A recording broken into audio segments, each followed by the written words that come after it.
Stephen, welcome to the Guild of Dads podcast. All right, thanks for having me, Joe. It's great to be here. Likewise. I discovered you a little while back because a friend of mine mentioned to me your book, The War of Art, and I grabbed a copy of the audio book, which I kind of listened to, and it really kind of captivated me because it was almost as if you were kind of describing the process that I was kind of going through when I was starting Guild of Dads as a movement and as a podcast. And it really kind of did resonate because I think that it was almost as if the book kind of, it was like someone had tapped into the side of a keg and was kind of drawing off this kind of really descriptive, in a very descriptive nature, the kind of process that people go through when they're pursuing something which isn't that easy to do. And that was what was so appealing to me about it. In fact, let me ask you, Joe. Start interviewing you now here. I guess the big concept in my book, The War of Art, is the idea of resistance with a capital R. That's sort of a negative force.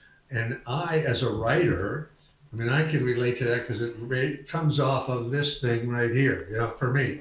But I'm just curious, when you started Guild of Dads, what form did resistance take for you?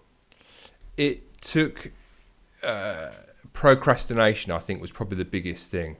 And I think that so people that are familiar to the podcast will know that I kind of went on a journey after my dad passed away in 2015. So that forced me to reflect on what I wanted in life and what I wanted to leave on the world, and what were people going to say about me after I'd gone? What was going to be my kind of legacy, if you like? And so I went on a kind of journey of looking at different kind of areas of my life: physical health, mental health, my relationships with other people. But the thing that was kind of my nemesis, if you like, was, what was my contribution going to be? Was it just going to be that I would be the guy that sold industrial equipment for a living, or was there something deeper down that was kind of in there waiting to come out, if you like? And I had to kind of go through a few different kind of processes, such as writing my own eulogy and writing my own life story, and kind of beginning to tease out these kind of clues as to, so what clues is life giving me as to where I possibly should be going? I knew that I was good at English at school. I liked the written word. I like conversing with people, talking with people. I like helping people. And so starting a podcast and starting a movement that is going to kind of help other dads on their journey in life and kind of level up and be the best they can be seemed like a kind of logical step. But it wasn't clear to me at the beginning, because I did a podcast before called Positive Impact, which was just interviewing interesting people. And it wasn't until 8 to 9 months into that I began to think, actually, no, I'm beginning to see where my path is taking me. But I wouldn't have got to the point where I actually began to see where my path was taking me had I not started in the first place. And that's the kind of paradox, you know what I mean? Why did you come to focus on fathers as opposed to some other subject, or as opposed to something broader? I think it's because I had, I'd gone through kind of a life-changing event myself. That year in particular had been a hard year because I'd had a business debt which almost threatened to sink our second generation family business. I had an eldest daughter who was diagnosed with autism. So I'd been through a lot of experiences, both as a man and a dad, which I felt would be beneficial and put me in good stead to relate to what other guys were going through. I've had my ups and downs with kind of mental health, the same as a lot of guys probably have. I've been married since 2003 and been with my wife for over 20 years. So, anyone that says to you that relationships are plain sailing, is completely lying, as you can probably well relate. So I just felt that I was in a good position to, and I'd worked with other kind of dads as well in different kind of men's groups as well, and I got a buzz, more of a buzz when, you know, I got that positive feedback loop from other guys that the help I was giving them was kind of you get that kind of positive feedback loop, but also the sense that you kind of, there's a camaraderie, there's a brotherhood, there's a feeling of being in the trenches. We're all in this together, rather than being, you know, out at sea, so to speak. So it kind of all kind of began to kind of come together, and then you kind of go through the kind of the initial stages, which are like, oh, I'm really enthusiastic about this, so I'm going to do this, and this is going to be the logo, and this is what it's going to all be about. And then the cold, hard reality that you are going to be, you're going to be sitting down, you're going to be researching guests, you are going to be spending time editing podcasts, you're going to be getting up early in the morning, going to bed late at night, maybe working at weekends. And yeah, it becomes kind of a labour of love almost. But I often talk on here about the kind of man in the mirror, and I think that a lot of men and dads in particular, they are living a life where they're kind of they sort of look at themselves in the kind of mirror and they know what they could do, but they're scared to go. They're scared to go there, and the problem is the kind of the pain of living a life of kind of what ifs is even more painful than living the life of pursuing something which is hard and difficult to do, that not everyone can do. Do you know what I mean? Yes, exactly. You may think that you're all alone in this process, Joe, but I can tell you from all of the letters that I get from the War of Art that it's almost a universal pattern. Exactly. Right down to what you say about the pain of not doing it becomes greater than the pain of doing it. And you realize if you don't do it, that whatever that dream is, whatever that calling is, that you're going to go down some kind of, you know, long, dark slope, and it just gets worse and worse. So it's definitely a universal kind of pattern that we all go through. Do you think that the realization that there is something else is a kind of nagging sort of snowball effect that kind of just gathers momentum and gathers steam as you go through your life? Or do you think for some people there is this kind of knowing at the back of their head from quite early on? Or do you think that there are, in a lot of cases, like a catalyst or an event, either they have a brush with the Grim Reaper, or a relative does, or there is a divorce, or are there precipitating events that all of a sudden click people into life, if you like? Yeah. I mean, I always envy somebody like Bob Dylan or Neil Young, or Joni Mitchell or whoever, that kind of knew their calling when they were like 17 years old and, you know, glommed onto it right away. But I think you're absolutely right. For most of us, it takes some kind of a traumatic event, some kind of a hitting bottom type of event. You know, in the writing business, there's a term called the inciting incident. Have you heard of this? I've not. No. Tell me more. This is like with your dad dying. That was your inciting incident. I mean, if you watch a movie or read a book, look for it in.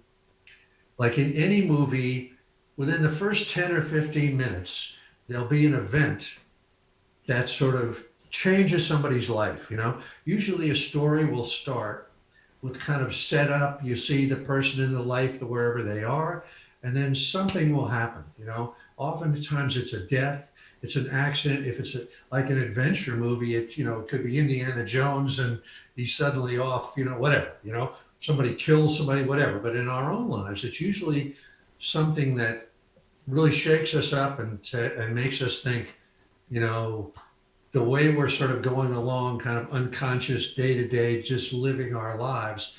Maybe we better rethink that a little bit, you know, because we're going to be dead pretty soon, or, you know, whatever it is. And in storytelling, the kind of the laws of storytelling, after the inciting incident kind of wakes up the hero, there's a kind of a moment called that they call crossing the threshold in the hero's journey in Joseph Campbell's concept. Like for Luke Skywalker, he's there on the planet with his aunt and his uncle, and his aunt and uncle get killed. The place gets attacked, and also R2D2 shows up with a message, help me, Obi-Wan Kenobi, and Luke makes a decision. He says, I'm going to go join the rebellion. I'm going to be a Jedi Knight like my father, and he takes off. So I think for you, it sounds like at some point, after your dad died, you started to think about things. You said, what can I do with my life? And you had to sort of cross this threshold. And they say in storytelling, there's a concept that you go from the ordinary world into the extraordinary world. Kind of like in The Wizard of Oz, when Dorothy gets swept up by the tornado, and now she's suddenly in this other world on the yellow brick road on the way to Oz. And that seems to be a pattern with a lot of people.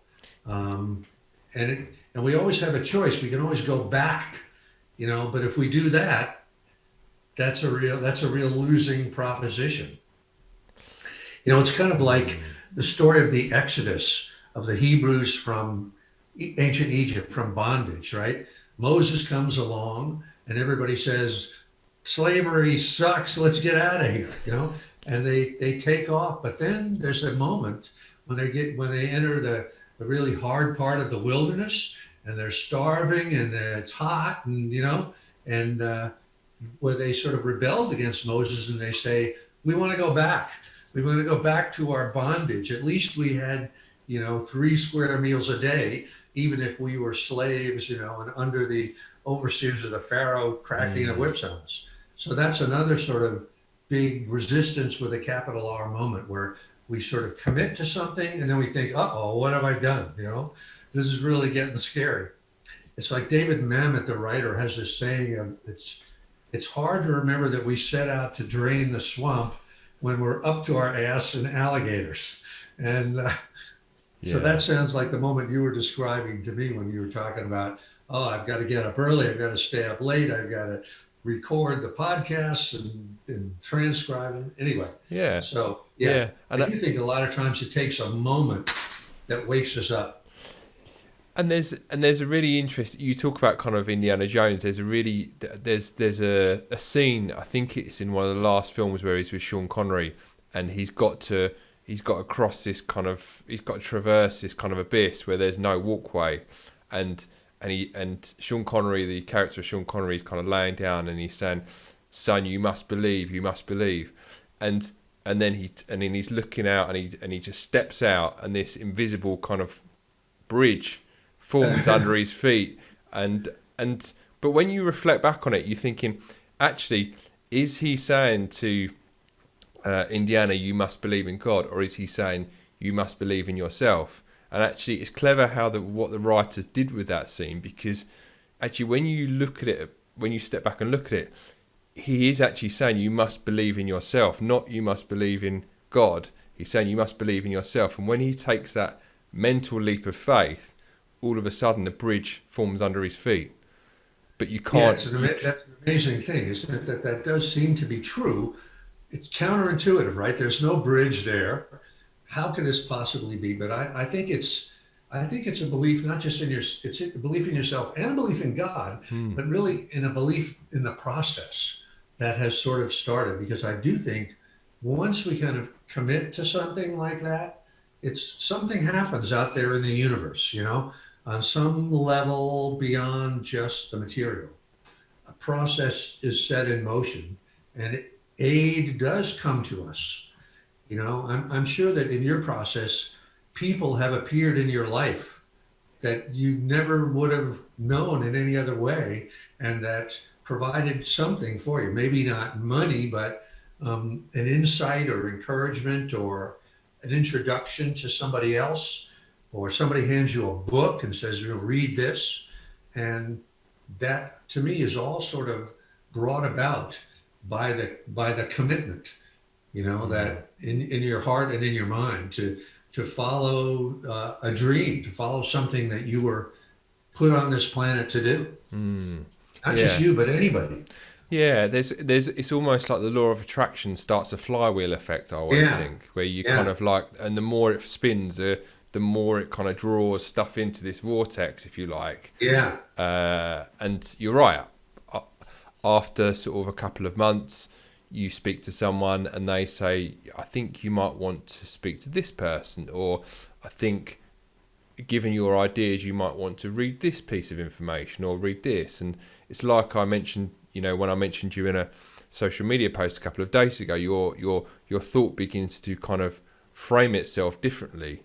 And one of the people that kind of mentions this a lot is Jordan Peterson. He often talks about, you'll form an opinion on something, and then you'll be not quite right on it, and it's not there, it's over there, sort of thing, and then your thought process will begin to change. Might not change dramatically, but it will begin to evolve, and you'll frame your thoughts and your ideas around a subject in a different way as you get further down the process. yeah. I mean, I like to think of it kind of. I think I say this in the War of Art. I think of it almost like gravity, like for a writer starting a book. You'll start and your first day you only get three-quarters of a page, right? But each day as you every day sit in the same place, concentrate, working on the same thing, it's like a gravitational field starts to form around you, created by your intention, the love you're putting into it, the work that's putting into it, and that gravitational field will bring things in to you. In a sense of a creative sense, it's like ideas. Another scene will come, another character will appear. You'll just have ideas as you're walking. Oh, it should end this way. The dragons have to come in, chapter 63, that kind of thing. And it really works. I Yeah, mean, it's in anything. yeah, yeah. And You that's create a gravity and it draws things in. how, funny enough, when I started Guild of Dads, the kind of tagline was vision, action, and meaning, because I realised that the kind of journey that I'd been on, if you kind of reverse engineered it, I was beginning to find meaning in my life, but what had come before that was action, and what had become before that was vision. So you have the vision that you're going to do something, then you take action on it, and then you begin to kind of derive meaning. That is the kind of, so I changed it to vision plus action equals meaning, like almost like the meaning equation. And at first when I mentioned that to people, they were like, oh, what does that, what do you mean by that?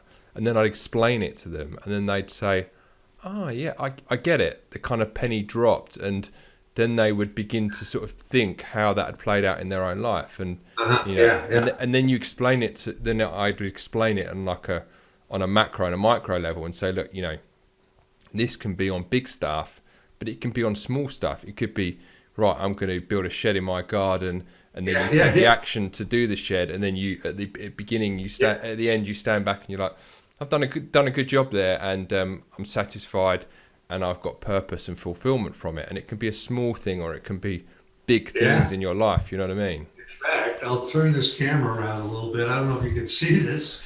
There's a foundation of a shed back there. This is my girlfriend, Diana, is building a little, studio office out there. So it's the exact same thing, where things come together from a vision, to action and into meaning. Yeah, I agree with you. Yeah. Another way to kind of look at this, have you ever heard of Richard Rohr, Rohr? I haven't, no. This is right up your street and right up. Richard Rohr is a writer, and he's a Franciscan monk. And he wrote a book called Falling Upward that I highly recommend to anybody. And what you and I were talking about before we started recording, Richard Rohr, what he does, he divides life into two halves. And he says the first half is when you're trying to sort of establish yourself on the planet, have a job, you have a family, you get the car, you get the house, what he calls is sort of building the container, you know. And then the second half of life is where you start to ask, well, what's in what do I put in this container? You know, what is the meaning of what I've done? You know, and I think it really fits in with being a dad, because up to that point, you know, you're trying to find the woman of your dreams, you're trying to make money, you're trying to be cool, whatever it is that you're trying to do, prove yourself in the eyes of your parents and the world and so on. So suddenly you have a little newborn person. And now everything changes, right? And now everything becomes about, well, how do I provide, you know, and what do I teach my son, my daughter, you know, what about the world? What kind of world am I going to leave for them, you know, or, and so that becomes that sort of, you know, second half of life, according to Richard Rohr, where you start to think about the deeper meanings of things. And then, of course, you start asking yourself, what was I put here for? What's my gift? You know, what's my unique thing? What brings me joy? How can I contribute to the world? And that's when that inciting incident usually comes along.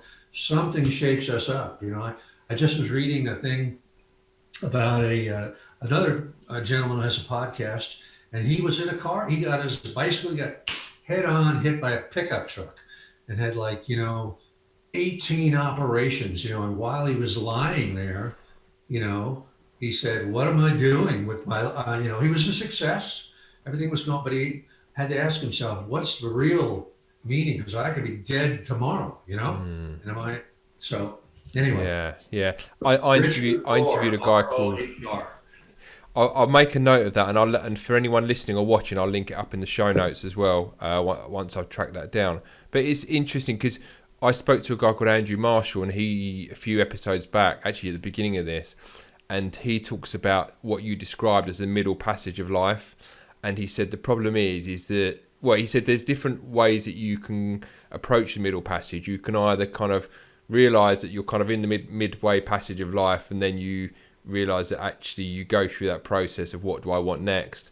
He said, but the problem is for a lot of guys is they don't know what that kind of feeling is, so they look to self-medicate it externally, which presents itself as buying a sports car or having an affair or getting into issues with drink or cocaine or other stuff, because the feeling they can't, and interestingly, we've never been taught to how to articulate what that feeling is. It's just, well, oh, you're feeling a bit down, why don't you go and do this or do that? It's just no one delves any deeper. And what he pointed out to me was that what a lot of guys do is they can end up just saying, well, life's too short, I'm gonna die anyway, so I'll just carry on in this kind of sort of self-destructive vein for the rest of my life, never really kind of doing anything, but never, you know, it's kind of this weird place which is comfortable but not, you know, fulfilling. You know what I mean? Or another sort of way of looking at this thing. I have another book besides The War of Art that's kind of a follow-up to it called Turning Pro. I don't know if you've read that or you're aware of that, Joe, but one of the things I talk about in that is the idea of shadow careers, shadow activities. And what those are to me is, like you were talking about getting a sports car or having an affair or something like that. It's like a person, well, I'll give you another example. In the movie business, there's such a thing as entertainment lawyers. And there are entertainment law firms, and they make a lot of money. They're a big deal. And what they do is they negotiate contracts for directors and writers and actors and stuff like that. And the interesting thing to me is when you talk to some of these lawyers, who are all very smart guys and gals, a lot of them really want to be directors or writers themselves.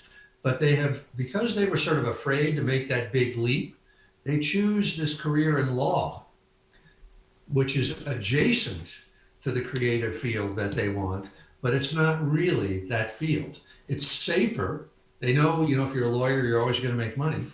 And then a lot of the times these certain individuals in there will get up the courage. They'll have an inciting incident, and they'll go for it. They'll write a movie or they'll get involved in a production company, and a lot of them turn out to be really good. It's like they really were born movie makers, but instead they chose a kind of a shadow career that was sort of adjacent to the career that they really wanted, but wasn't really it. And I think a lot of these kind of self-destructive activities or just sort of displacement activities that we as men get into,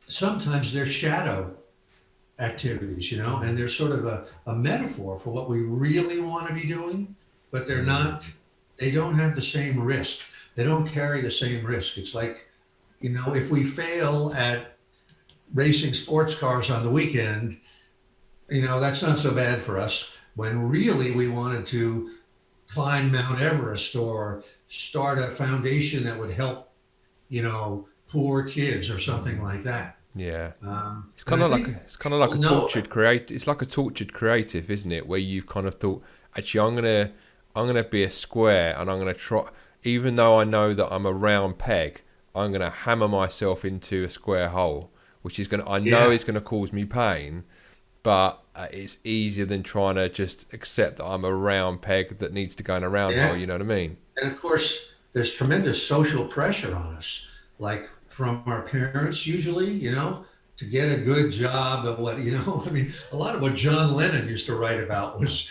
about this kind of thing, do what's expected of you, what your family expects of you, what the queen expects of you, and instead of what is really in your heart. And it makes sense, of course, because, to jump off the cliff and do your dream thing sometimes results in a catastrophe, so there's certainly reasons to be hesitant. Yeah. And in terms of like talking about resistance, when we think about resistance, we often think about it being like a force, like on, the typical thing, if people are into health and fitness, is resistance bands. It makes it more difficult. You get different degrees of resistance bands to do different amounts of kind of strength training or resistance training, as they call it. But for most people, how does resistance begin to kind of manifest itself in their lives? If people are listening to this and they're thinking, well, how do I know if something's kind of a little bit out of kilter? How does resistance, because it's quite an insidious thing, isn't it? Yeah, it's very insidious. I mean, for me as a writer, this is how it sort of evolved, my awareness of it. I first tried to write a book when I was like 23 or 24. And I spent about 2 years. I got like 99.9% of the way through. And I just blew the whole thing up at the end.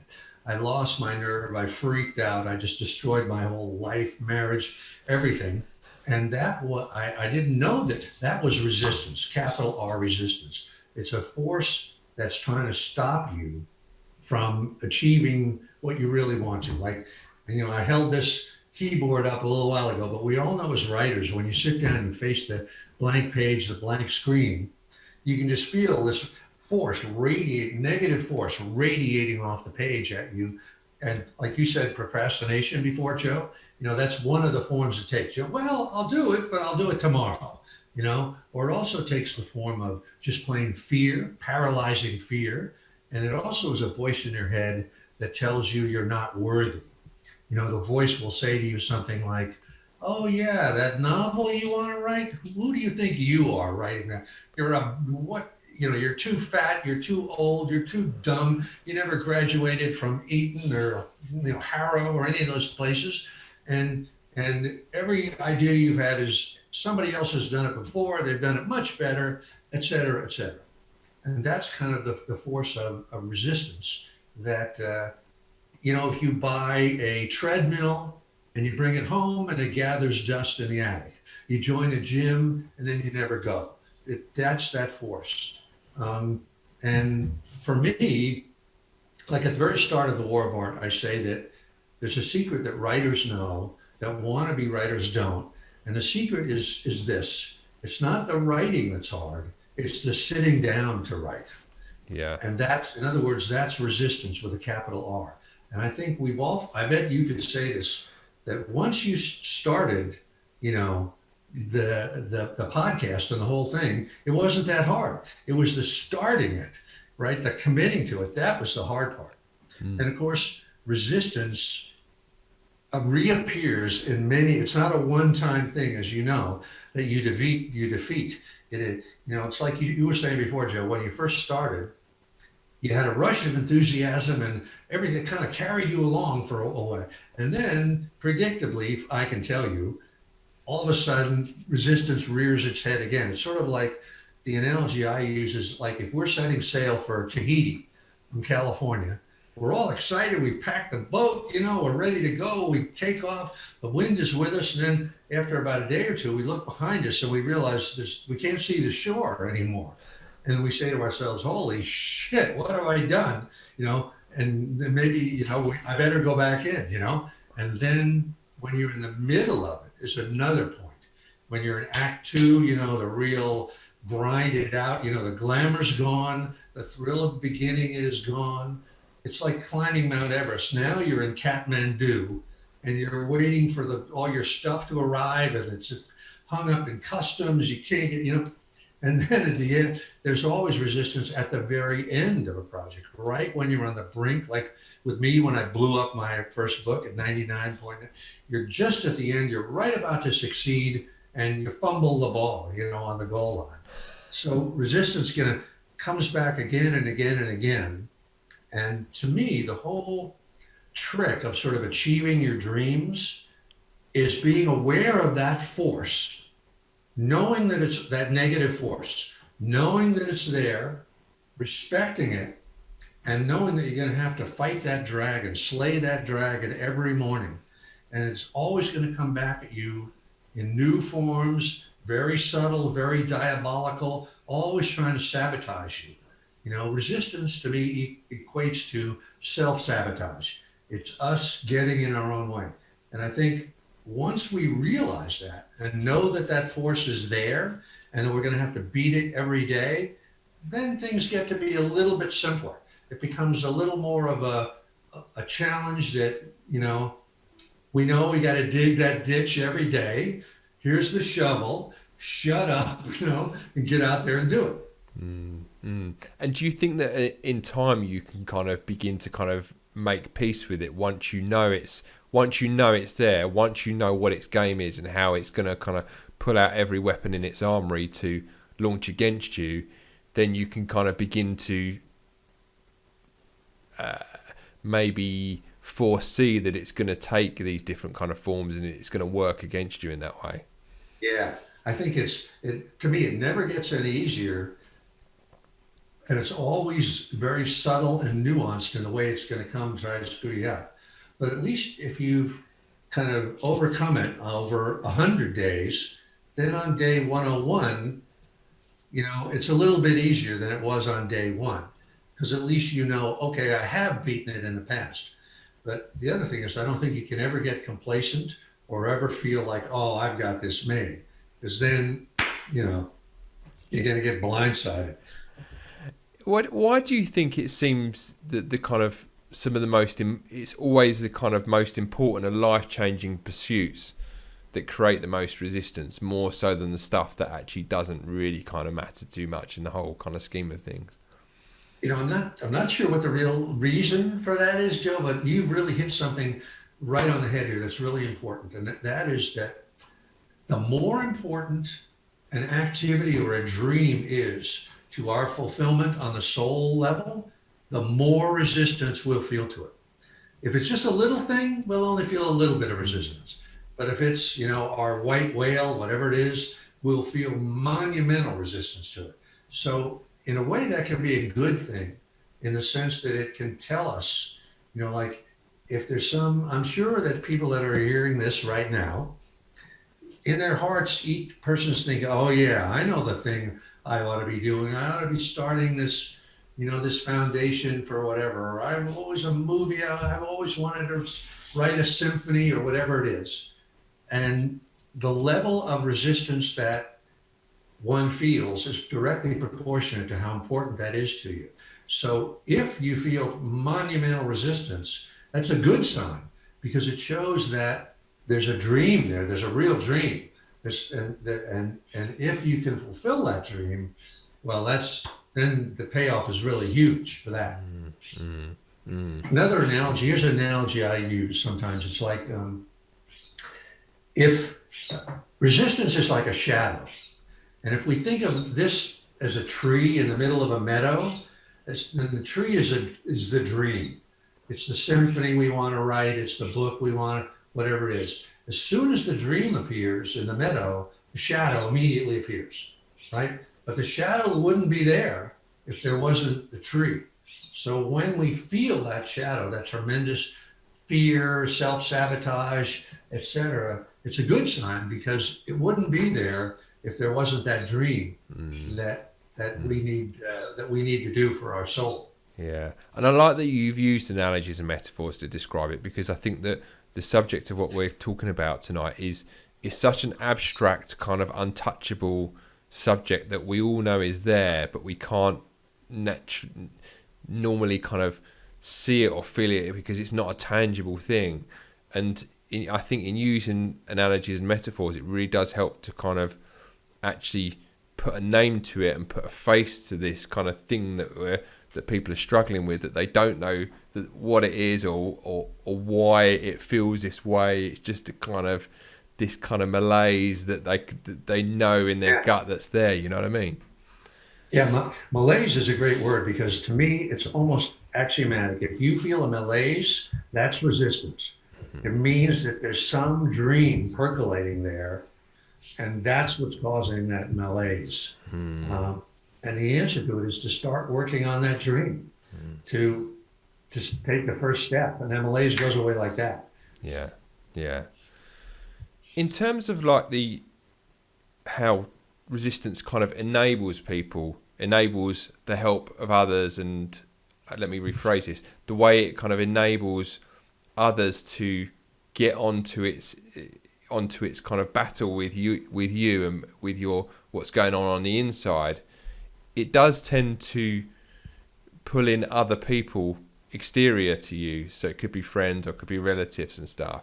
And it's interesting how that is kind of another example of this kind of man in the mirror we discussed earlier on, where people are looking at that kind of reflection of themselves and they're thinking, this is showing me up as to what I am, and therefore I'm going to sabotage that person because I don't want them to do that, because it will make me look bad. You know what I mean?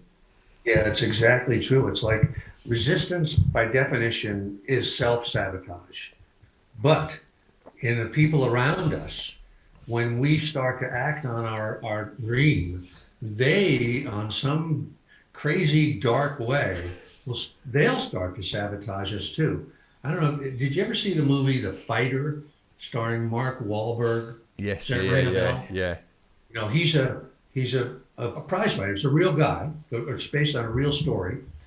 And he has his family around him. He has like 7 sisters and a mother and a brother. And you can see how Mickey Ward was his name. It was a real fighter named Mickey Ward. And as he starts to live out his dream of being a fighter and advancing in the standings, everybody in his family starts sabotaging him. You know, his mother is his manager, and she starts booking him into these fights with guys that weigh 20 pounds more than he does. You know, so he's going to get killed in the ring. You know, and it's really a good movie in that way. But it is true, and the reason you were just saying it, Joe, it's not like the people that are sabotaging us are bad people. But what happens, like, say, when you start Guild of Dads, and you have a bunch of buddies maybe that you meet at the pub or that you hang out with and go bike riding with or whatever, they suddenly see you starting to kind of realize yourself, you know, really go somewhere. And that acts as a reproach to them, because they say to themselves, on the unconscious level, they say, well, if Joe can do it, why can't I do it? You know, they don't like that feeling, you know, because it sort of, it's a man in the mirror. It reflects back at them in a bad way of reproach. And so rather than take the step themselves and follow their own dream, they start to sabotage you. And they'll say to you, what happened to you, Joe? You know, you used to be a great guy. Now you're kind of a pain in the ass, you know? We used to go down to the pub. Now you're telling us we're not going, you know? And you leave early. Why are you leaving early? You're going home to work on something, you know? Aren't we good enough for you anymore? I thought you liked us. We're your buddies. Don't you remember when I saved you that, 5 years ago? I pulled you out of that. That's it. But it's really a reproach to them when you start to realize your own dream. And I notice this more than anything with dads and with guys, and in the biggest area I notice it is with guys who are kind of doing a bit more physical exercise. They're getting themselves in shape, that kind of stuff. And and I think that it's actually quite upsetting. I think a lot of guys, and probably a lot of the ladies as well, find this kind of quite upsetting. But the people that are the worst at this, in my experience, are the people that are the very closest to you. So it is the spouses, the parents, the brothers, the sisters, the people that are closest to you, to have them sabotaging you like that, or even to the extent of not even actually asking you how things are going, or paying no interest in it whatsoever, is soul destroying for a lot of people. Absolutely soul destroying. Because just to not have that validation is just crushing. Yes, but and it is true. I agree with you completely. The people that are closest to you, your own mom and dad, your own wife, your own husband, because they're struggling with their own resistance. So I think the way that you have to sort of look at it is with a bit of compassion and a bit of empathy, and just if you've made the commitment on your own hook, just keep going, And sometimes it'll happen that after a while, the people that were sabotaging you will start to become aware of that themselves, and they'll go, gee, maybe I should help out a little bit, or I should follow my own dream a little bit. And sometimes it does have a happy ending. But sometimes we do have to leave friends behind, It's a sad thing, but it's true. Yeah. And the good side, of course, is we make new friends. We make new friends that are not sabotaging us, but instead they understand what we're going through. They understand what our dream is. They're following their own dream, and they can be kind of like flying along beside you, in a good way. We've touched upon this already in our conversation today, Stephen. And one thing I was going to ask you is in what way would you think that resistance could be linked to meaning or lack of? Do you think that they are one of those things that kind of run in tandem with each other, or parts of the same family even? It's a great question. I think on some deep metaphysical way, resistance gives meaning to life. If there were no resistance, again, if you think about a story, think about a movie or a book, resistance is equivalent to the villain. Whoever that villain is, Dr. No, or the shark, and if there was no villain, there'd be no story. You could make a case that if we are spiritual beings in a physical body, maybe this life, this material life, is there to be a challenge for us, is there for us to face something and to learn from it. I don't know if that's true or not. It's kind of airy-fairy, but it may be true. But I do think that just like the villain gives meaning to the story, resistance gives meaning to our own journey. If it was easy, there'd be nothing to it. Yeah, and that kind of links back to what kind of Frankl used to talk about in terms of his suffering. The finding meaning in suffering, and so these things are kind of intrinsically linked, aren't they? I think the suffering and the resistance, the kind of the meaning that you derive from it, it's all part and parcel of that same thing that's going on there. Yeah. And the key thing, I think, here, what you just said, Joe, is that the suffering is not random. It's not just, somebody, beats you over the head with a hammer. The suffering is caused by us pursuing our dream in the face of that resistance. So the suffering itself is full of meaning. It's all about meaning. Whatever self-doubts or whatever you might have had with Guild of Dads or anybody else that pursues a dream, it's loaded with meaning because it's about that dream. It's about, it's teaching you what's inside you. The other thing I always say about resistance is it's not personal. It's like it's objective. Everybody has it. The voice in your head is the same as the voice in my head. And one of the ways that resistance the trick it pulls on us when we hear that voice in our head that says, you're no good, you should never give it up, whatever. The mistake we make is we think it's our voice. We think it's us objectively assessing the situation and saying, you're not worthy of doing this, you're a loser, you're a bum, it's beyond your capacity. But I can tell you from all the letters I get, everybody has that voice. So it's really not us saying that. It's just this force, this negative force. And once we sort of recognize that and just gonna go, oh, I see who you are. I recognize that. That's bullshit, Then it sort of goes away. And we can just sit down and do what we're supposed to do. Yeah. Yeah.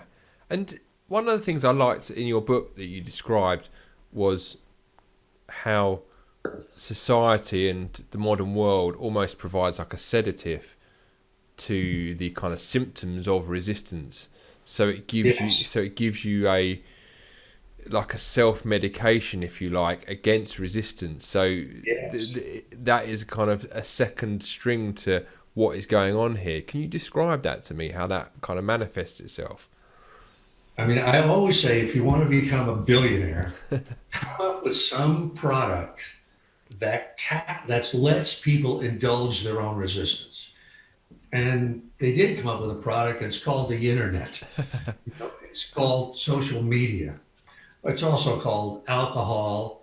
It's called, love affairs. It's called, our whole consumerism, products. The reason, for me, I think modern society is, forget about it. It's worthless. But the whole society in many ways is just built on distracting us, selling us something that's going to narcotize us or distract us or allow us to go into a shadow path, a path that's video games. That's perfect for that, because they're all kind of war games, right? You're fighting an enemy. What is that enemy? The enemy's resistance.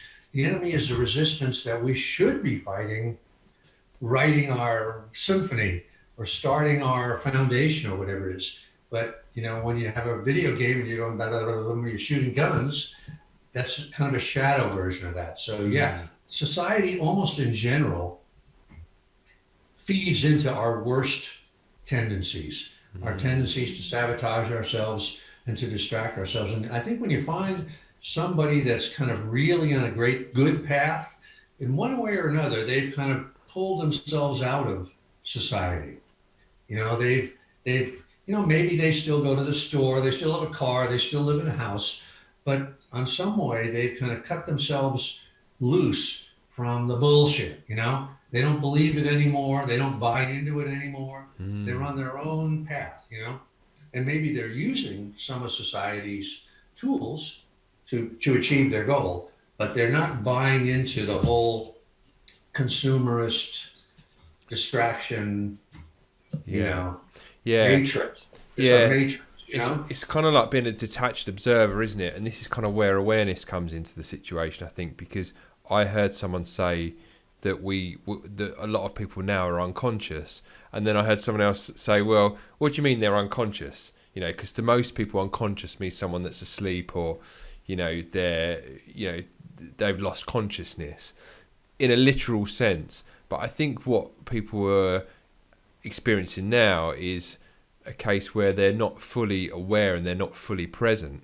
And that's, I think, what people mean when they say, oh, someone's unconscious. They're not fully in the moment and they're not experiencing life as it is right now because they're being anaesthetized, like you say, by something which is acting as a sedative or a dopamine hit of some description, and there are so many of them these days. But it's an interesting discussion. I think it ties in kind of really nicely with how you describe again in your book this concept of resistance being aligned with the ego and your kind of true calling being aligned with your authentic self. That was a point that kind of really hit home when I was reading through it. Yeah, I would say on the subject of unconscious, what we're really unconscious of is our dream.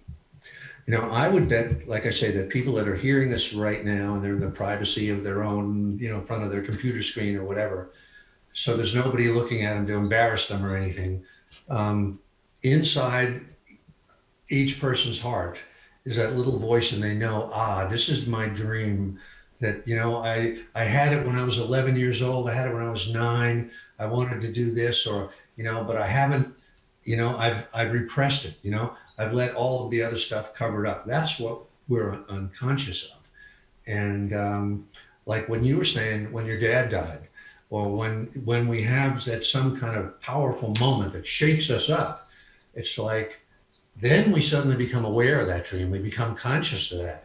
It kind of pops back into us, when the idea of death hits us in the face or something like that, where we say, what would I think on my deathbed? Oh my God, I should have played the piano, or I should have, whatever.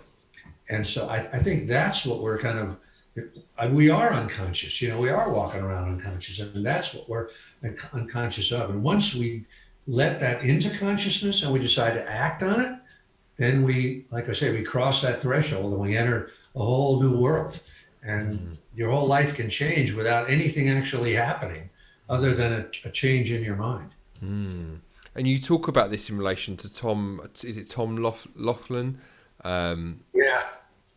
In terms of cancer diagnosis. And I'd love you to share that with us, because that kind of blew my mind when you describe how he begins to get people to tap into their unlived life. I think it was the unlived lives emerging on the back of a cancer diagnosis, and what actually happens. Well, Tom Laughlin was an actor and a movie producer, and Billy Jack is if you've ever heard of that. And right up this behind me, just up the hill here, he used to live right behind me up this house. Okay. And he also was a Jungian therapist, who a kind of a maverick guy that nobody gave any respect to, but was a really brilliant guy, I thought. And I went to one of his seminars. And one of the things he did was people had been diagnosed with cancer or some other thing like that. And they would come to him and he would ask them, was there some dream that you had? An ambition, an artistic aspiration or something like that. And invariably people would say, yeah, when I was 12, I played the piano. I wanted to be a concert pianist. And what Tom Laughlin would say to them is, okay, start playing the piano now. And he would help encourage them and get them on a program, where they weren't just playing it frivolously, but they really got back into it. And according to Tom, cancers would go into remission. In other words, the disease, the tumor, according to Tom Laughlin, was a response to the fact that people had let go of their dream, that energy of the dream from way back when doesn't go away. It stays in the body, and it's been frustrated, and it takes another form. And in this case, it took the form of a tumor or whatever it was. And Tom Laughlin's amazing insight was, if we could go back to the dream, the tumor would go away. Now, again, I'm not a doctor. I don't know if this works, but it's certainly a great concept on his part, I think. And it certainly makes sense to me. I mean, I think when we don't enact our dreams, maybe we won't get cancer, but we'll get into various vices. We'll overeat. We'll get fat. We'll abuse our spouse. We'll neglect our children. We'll sabotage ourselves or be cruel to ourselves in some way, because that energy doesn't go away. It was meant to live itself out, to flower, to bloom. And if we're not letting it bloom, it's going to come out in some negative way. It's like a kind of tortured creative, isn't it, almost, where you kind of where it's going back to that kind of square peg in a round hole again, where you know deep down there is something else, but you've kind of pushed it away and put it in a box and never to be seen again. But that box it wants to come out. It wants to be known and stuff. And it's just such an abstract but also kind of very compelling concept for people to get their head round, I think. Yeah, but it makes absolute sense, doesn't it? At least it does to me. Here's one thing I will say. Maybe we're probably getting at the end of this thing, Joe. Let me just say one thing here. For anybody that's listening and thinks, well, oh, I know I do have a dream. I should do this or something, but I got a family. I can't. Nobody says that a dream has to be pursued 24 hours a day. If you can just give 1 hour a day to something, that can change everything. So I would leave, that's something, for me, when I was first struggling to be a writer, I had to support myself forever. And I could only do it, an hour a day or 2 hours a day or something like that. But that was enough. That would kind of keep me, an hour a day adds up to 7 hours or 6 hours a week. And then over a year, you can get a lot done. Yeah. So it's not necessarily a jumping off the cliff scenario here, an all or nothing thing. We can all take the first step. Yeah. And I think the thing is as well is there's the route to market, or the route to entry into a lot of things now as well is the barrier to entry is quite low. So you don't need, for instance, if you're thinking of doing a podcast, you don't need a massive amount of money to do it. You if you want to write a book and you want to put it out on Amazon or as an ebook or whatever, you don't need a massive amount of resources for that either. And I think one thing that I've noticed, and again, a lot of the kind of the leading pieces of work that you hear around the issue of kind of meaning and also vision, and people will say, stop banging on about that.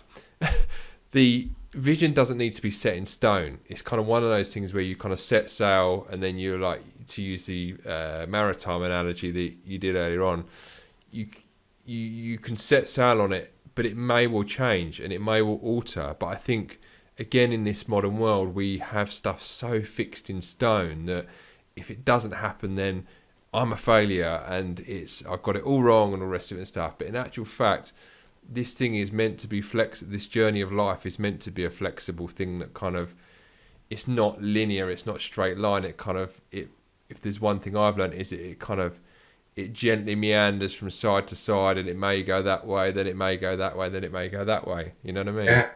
In fact, I would guarantee that that's what's going to happen. Things are going to evolve. In fact, I would think about you, Joe, with Gilded Dads. I would guarantee you, if I come back in 5 years, what you're doing is going to be probably on the same general area maybe, but it will have evolved into something unrecognizable, and you'll look back at what you were doing now and say, oh, that was just when I first started out. I just had really scratched the surface, but things will evolve, and I'm sure.